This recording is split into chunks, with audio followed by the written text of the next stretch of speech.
Hello, Snake. I'm paramedic. Nice to meet you. Paramedic. As in a medic who comes in by parachute. Aren't you going to tell me your real name? Are you going to tell me yours, Mr. Snake? My name, huh? It's John Doe. And they call you Jack for short. You're a regular Captain Nemo. A name means nothing on the battlefield. After a week, no one has a name. What's your name? Jane Doe. Very funny. I wasn't joking, but I'll tell you my name only if you manage to make it back alive.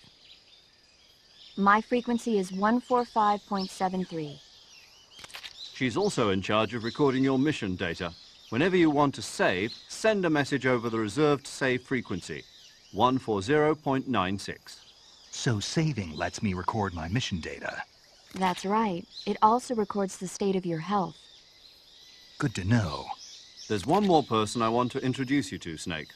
Huh? Speaking of snakes, you remember the boss, don't you? A legendary soldier and your mentor. Actually, it was the boss that got the DCI's authorization in the first place.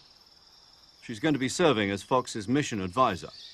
The boss is? She also helped me plan this mission. She and I were at SAS together.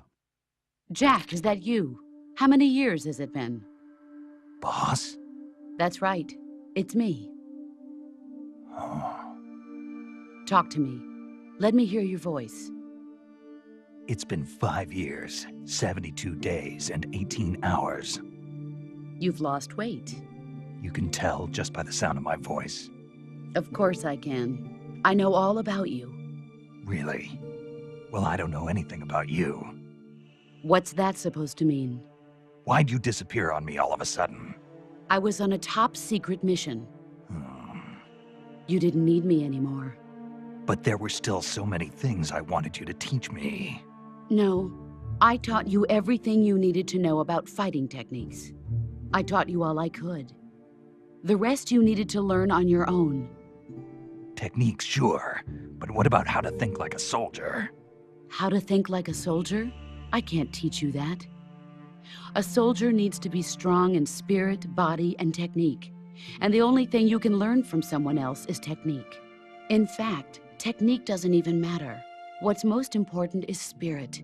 Spirit and body are like two sides of a single coin. They're the same thing. I can't teach you how to think.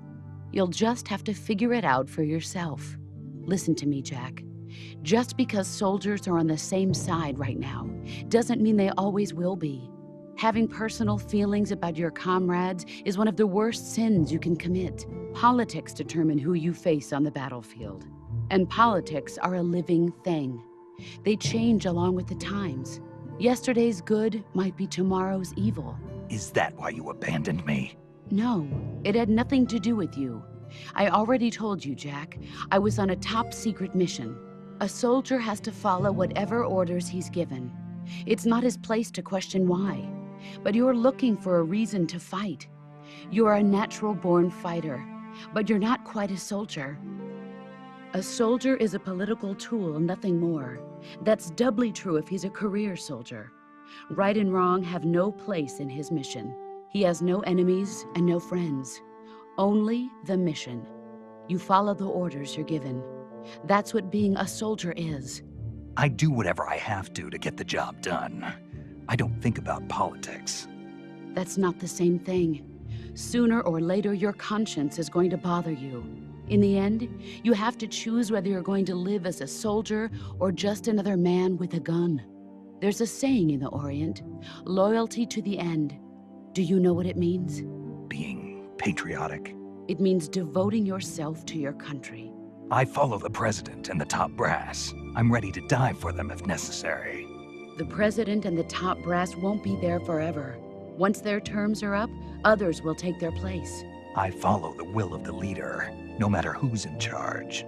People aren't the ones who dictate the missions. Then who does? The times. People's values change over time, and so do the leaders of a country. So there's no such thing as an enemy in absolute terms. The enemies we fight are only enemies in relative terms, constantly changing with the times. As long as we have loyalty to the end, there's no point in believing in anything, even in those we love. And that's the way a soldier's supposed to think? The only thing we can believe in with absolute certainty is the mission, Jack. All right, but do me a favor. What is it? Call me Snake. Snake. Oh, right. Your code name is Snake. It suits you well. That's right. The legendary unit that the boss put together during World War II was a snake. The Cobra unit, a group of heroes that brought the war to an end and saved the world. As long as you've got a legendary hero backing you up, you'll be fine. Isn't that right, Snake? Yeah, I can't think of anyone else I'd rather have with me. Oh, and one more thing, boss. Yes? It's good to hear your voice again. Same here. After all, who knows if either of us will make it out alive? Snake, you are always best at urban warfare and infiltrating buildings. But this is the jungle. Survival is going to be key. Those CQC techniques I taught you are sure to come in handy. CQC? Close quarters combat, huh? I've been in the Green Berets for the past few years. I'm probably pretty rusty. Not to worry. I'll be here to help you remember. After all, this is your first actual survival mission. I'll be supporting you over the radio. Where are you, boss? Next to the Major? The boss is communicating with us by radio from aboard a Permit-class submarine in the Arctic Ocean. My frequency is 141.80. Call me if you need my advice on battle techniques. Gotcha. Your mission is to retrieve Dr. Sokolov. Dr. Sokolov is being held in an abandoned factory located to the north of your current position. Avoid heavy combat and don't let anyone see you. Don't forget that this is a stealth mission. That area is home to the reticulated python. The reticulated python is said to be the longest snake in the world. The biggest ones can grow up to 10 meters in length. Although they're not poisonous, they're still very dangerous, so be careful around them. They have a highly ferocious temperament, and they can swallow whole, even large animals like deer and pigs. Their most distinguishing feature is the mesh pattern of their scales. This pattern acts as a highly effective natural camouflage. If you think there might be a reticulated python about, pay close attention to your surroundings. Otherwise, you could get bitten before you even know it's there. It's a huge snake, but you should be able to capture it alive by using the tranquilizer gun. I'll bet if you capture one and throw it at an enemy, it'll give him a good scare. Right. But how do they taste? Huh? Do they taste good? You're actually going to eat one. Why else would I be asking? Cannibal. What was that? Nothing. Let's see what the guide says. Ah, you're in luck. It says they taste pretty good. Good.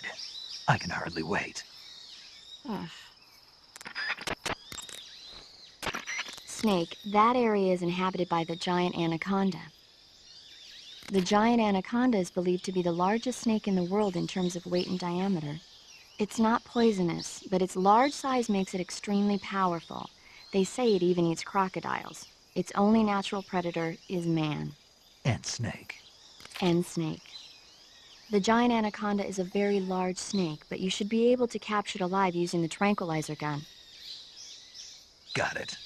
So how does it taste? I knew you were going to ask me that. Glad I didn't disappoint you. So? Well, the guide says it tastes all right. Good. I'll have to try some. Ugh.